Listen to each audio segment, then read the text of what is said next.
Hello and welcome to Indus News, live from Islamabad. I am Aneeb Hamid with the news of this hour. Let's begin with the top stories first.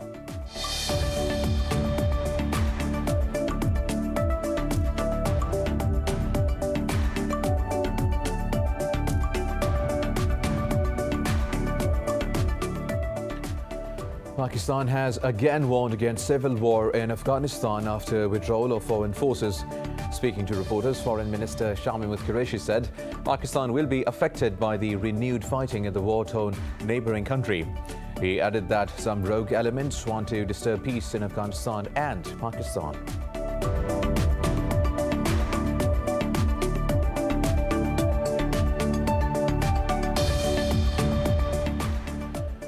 Meanwhile, in Afghanistan, the Taliban claim to have captured 3 more districts in Balkh, Takar and Maidan Wardak provinces. Spokesperson Zabihullah Mujahid says they killed the intelligence chief in Chak district and captured 39 soldiers. However, the government has not commented on the Taliban's claims so far.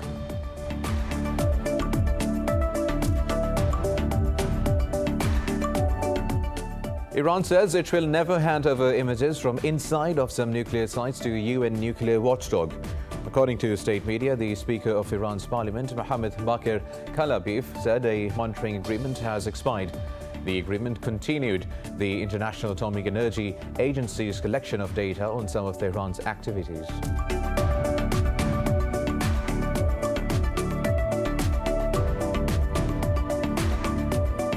Brazil has reported nearly 1,600 deaths from COVID-19 overnight, along with over 64,000 cases. Here in Pakistan, 23 people lost their lives and 900 tested positive in the past 24 hours. Globally, there are 180 million coronavirus cases so far and 3.9 million fatalities.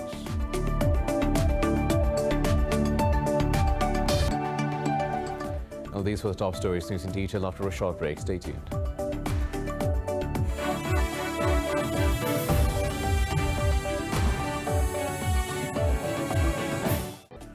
Welcome back. Now let's have the news in detail. Start from Pakistan, which has again warned against civil war in Afghanistan after withdrawal of foreign forces.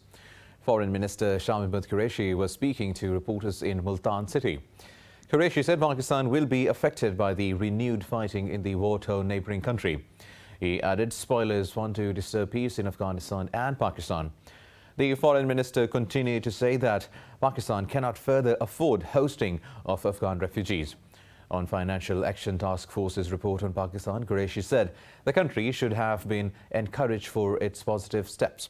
He said India has been trying to politicize the forum. However, its attempts to get Pakistan on FATF's blacklist have failed. Now, in Afghanistan, the Taliban claim to have captured 4 more districts in Balkh, Takar, Maidan and Wardak provinces. Spokesperson Zabihullah Mujahid named Sayyidabad, Shortpay, Rustak and Chak districts. In a tweet, he said the Taliban killed the intelligence chief in Chak district and captured 39 soldiers. The group also claimed to have killed 6 soldiers in the Sayyidabad district, capturing 190 troops. Meanwhile, Kabul says the security forces have killed over 130 fighters in 6 provinces. Earlier officials said about 5,000 Afghan families have fled Kunduz as fighting between the Taliban and Afghan forces rages. The displaced who have taken refuge in a school say they have not yet received any kind of help. Meanwhile, in Indian-occupied Kashmir, 1 civilian has been killed and 3 others are injured in a grenade attack in Srinagar district. Authorities said a woman was also among those injured. The area has been cordoned off to arrest the unidentified assailants. In a separate attack, 2 explosions rocked a high-security airbase at Jammu Airport. Officials said there are no immediate reports of any casualties and the area has been sealed. Now, Iran says it will never hand over images from inside of some nuclear sites to the UN nuclear watchdog. The Speaker of Iran's parliament said a monitoring agreement with the International Atomic Energy Agency has expired. According to state media, Mohammad Bakir Kalibaf said any data and images will now remain in Tehran's possession. Earlier, the US said Iran's refusal to engage the IAEA would be inconsistent with its desire for a return to the nuclear deal. The pact continued the collection of data on some of Tehran's activities. Both sides struck the 3-month agreement in February after Tehran decided to reduce cooperation with the agency. Egypt's President Abdel Fattah el-Sisi has arrived in Baghdad for a trilateral summit between Egypt, Iraq and Jordan.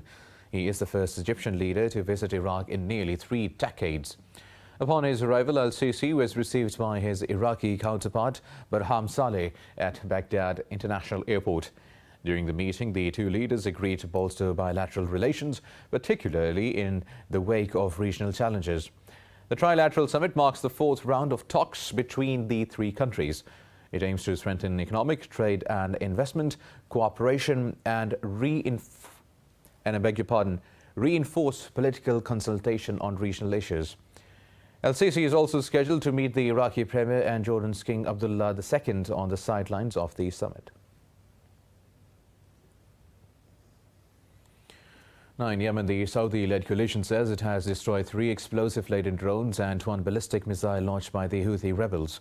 State media quoted the coalition as saying that the rebels are deliberately targeting civilians and their properties in south of the kingdom.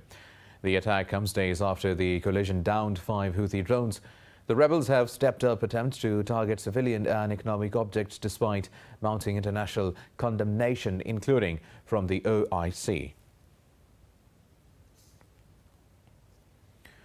Now in Lebanon, security forces and protesters have clashed as they took to the streets to denounce the pound's depreciation.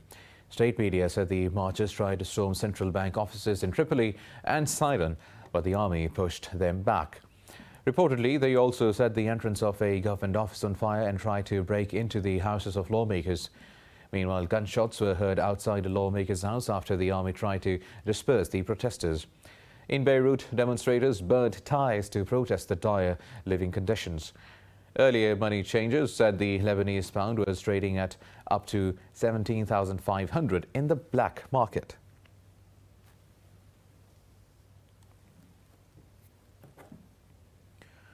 Former U.S. President Donald Trump has reiterated that the Republicans will take back the Congress and the country. He was addressing his first rally since leaving the White House in Wellington, Ohio. Addressing the supporters, Trump lambasted President Joe Biden's immigration policies. He repeated the claim that his defeat in the November 2020 election was marred by fraud. The former president dangled the possibility of running for the office again in 2024. Joe Biden is destroying our nation right before our very own eyes. The number 1 priority for everyone who wants to save America is to pour every single ounce of energy you have into winning a gigantic victory in the midterms and in 2024. Now in the U.S. state of Florida, the death toll from a building collapse in Miami has risen to 5, while 156 people are still missing. Officials say 130 people have been accounted for so far. A smoldering fire broke out underneath the rubble, hampering the ongoing rescue efforts. Miami-Dade Mayor Daniela Levine Cava said the blaze was very deep and caused incredible difficulties. Officials say they have not located any signs of life on the mountain of the debris amid the search. Meanwhile, a now-released 2018 inspection highlighted a major error in the building's original design. It noted the fault prevented water from draining from the base of the apartment blocks. Meanwhile, Brazil has reported nearly 1,600 deaths from COVID-19 overnight, along with over 64,000 cases. Globally, there are 3.9 million fatalities and 180 million infections so far. More details in this report. Even with all the controversies attached to vaccines, the development did bring some hope of normalcy. But Delta and Delta Plus variants seem to be dampening that. Scientists say infections in South Africa appear to be dominated by the variant that was first identified in India. South Africa is the continent's worst affected nation, accounting for more than 40% of deaths.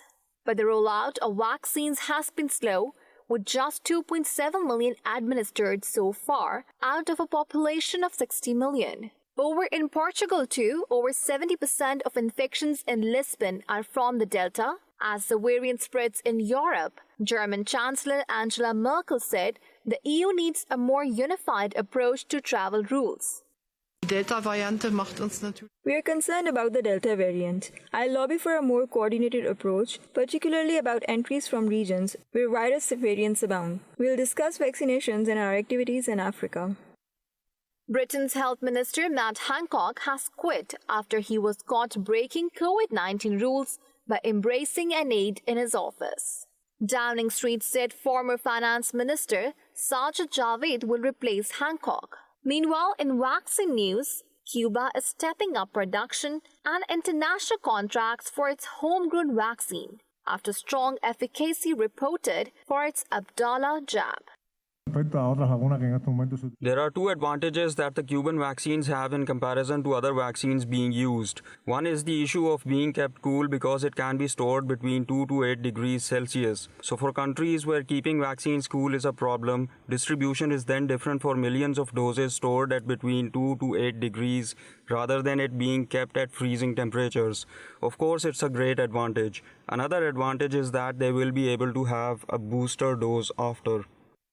Iran has produced a test batch of Russia's Sputnik V vaccine against the virus. Meanwhile, India's death toll rose by 1,258 to 395,751, while the country registered new cases overnight.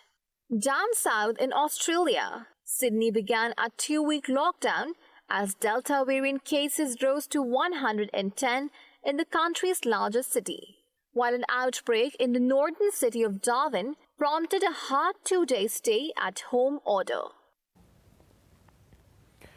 Meanwhile, in Pakistan, coronavirus has claimed 23 more lives over the past 24 hours. The Health Ministry said the nationwide death toll has surged to 22,211. The ministry said 901 people tested positive for the virus overnight. The total number of coronavirus cases is approaching 955,000, while the number of recoveries has shot past 900,000. The ministry says there are over 32,000 active cases in the country. Meanwhile, Pakistan has administered nearly 14.8 million doses of coronavirus vaccines to date.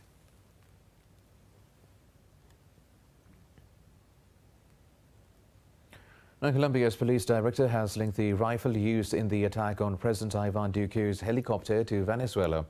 The aircraft was struck by multiple bullets as it flew near the border with Venezuela. Police Director General George Luis Vargas said the authorities recovered 2 rifles, 5 magazines and 20 shells near the scene. Talking to reporters, Vargas said a 7.62 caliber rifle had branding from the Venezuelan armed forces. Meanwhile, Bogota has offered a reward of $796,000 for identifying the culprit. The helicopter was also carrying the defense minister, the interior minister and the governor of Norte de Santander.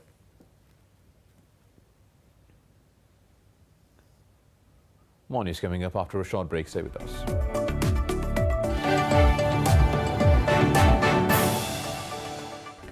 Welcome back. Now, in the U.S. state of New Mexico, 5 people have been killed in a hot air balloon crash in an Albuquerque neighborhood.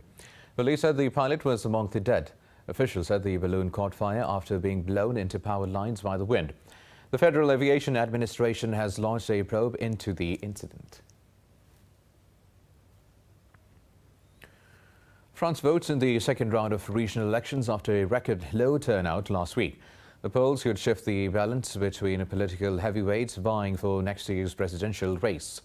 Last Sunday's first round proved dire for President Emmanuel Macron. His party is on course to win none of France's 13 mainland regions, but the election was also disappointing for far-right leader Marine Le Pen. Le Pen's party only came top in one region, Provence in the southeast, defying projections it would come first in 6. Instead, the centre-right Conservatives, defeated by Macron in the 2017 presidential and legislative elections, staged a surprise comeback. Now, in Peru, thousands of people hit the streets amid uncertainty over the result of a tight presidential election. The outcome has been held up by the legal challenges, sparking the latest wave of protests. Supporters of both socialist Pedro Castillo and right-wing rival Keiko Fujimori carried out the demonstrations. Castillo supporters marched in downtown Lima, calling for his apparent election win to be confirmed. A few blocks away, thousands of others supporting Fujimori paraded with Peruvian flags and banners. Addressing her supporters, Fujimori called for an international audit in the face of uncertainty.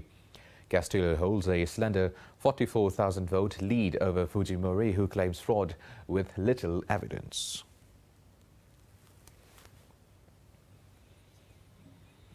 Now, at least 298 migrants, including 26 minors, have been rescued overnight in the Atlantic Ocean near the Canary Islands. Emergency services say the migrants were traveling in 7 different boats. They were spotted off the island of Fuerteventura, Gran Canaria, El Hierro, Lanzarote and Tenerife. Officials say a child in serious condition was transferred to the hospital. So far this year, more than 5,700 migrants have made the dangerous crossing from Africa to the Canaries archipelago. The number is twice as many as in the same period in 2020, which itself saw an 8-fold increase from 2019. Now, in Hong Kong, at least 10 cabin cruisers have sunk after a fire swept through a marina, igniting fuel tanks. Authorities said 16 vessels were set ablaze, but there were no serious casualties. Local media cited the fire service department as saying that 35 people have been rescued. The fire at the shelter in the city's Bir Deen district took fighters more than 6 hours to put out. Footage shows thick smoke covering the marina and neighboring tower blocks, while fuel tanks can be heard exploding.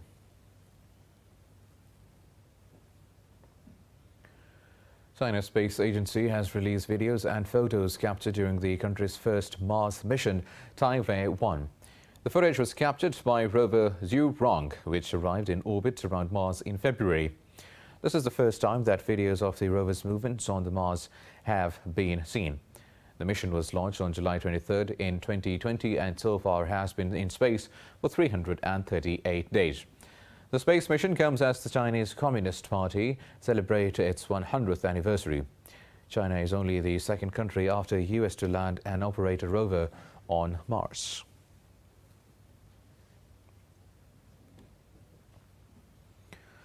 Now, in Bolivia, an orchestra in La Paz has come up with a creative solution for music lovers.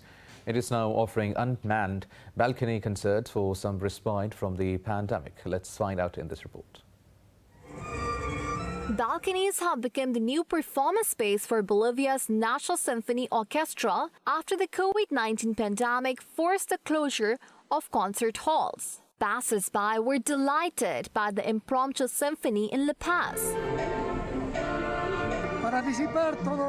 To forget everything with this virus that we have, this amazing symphony, it's beautiful. And it shouldn't be just at this time, it should continue because music relaxes you. This music makes you forget the bad that is happening. This performance is also a bittersweet occasion for the members of the orchestra who lost some of their fellow musicians to the pandemic. We are looking for creative solutions. We are doing this in the open air because of health reasons. We did this concert so as not to have gatherings. We haven't announced this concert because we don't want gatherings. This is a spontaneous way to get closer to society.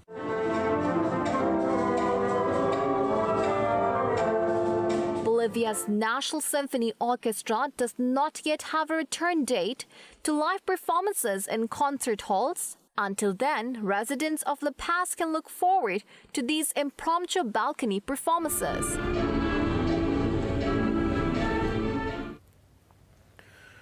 Now, the US Pacific Northwest continues to bake in a historic heat wave, pushing temperatures into triple digits. Officials have warned residents to take precautions, while power companies have asked users to conserve energy. The National Weather Service said all of Washington and Oregon are under an excessive heat warning. It said temperatures are expected to soar 20 to 30 degrees Fahrenheit above average across the region. The NWS warned that the dry and breezy conditions could elevate fire weather concerns through next week. Cooling centers have been opened in the Pacific Northwest and in parts of California. Meanwhile, Seattle is also bracing for record-breaking temperatures.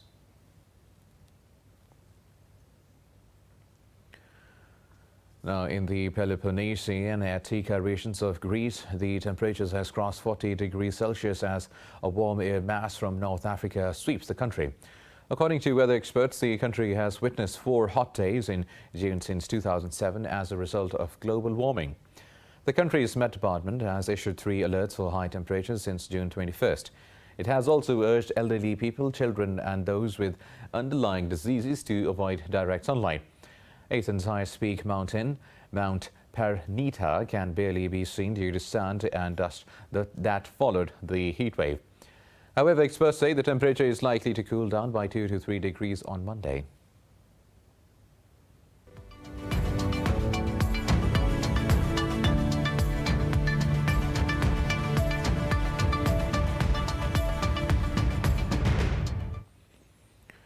Now, China says its industrial profits have expanded to $530 billion in the first 5 months of 2021.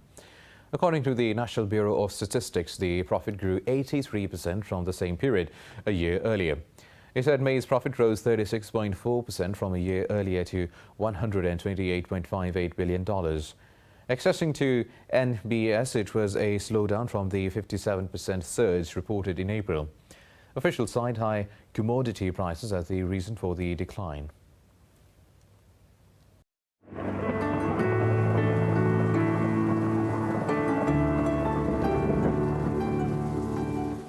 Now let's have a look at the weather updates.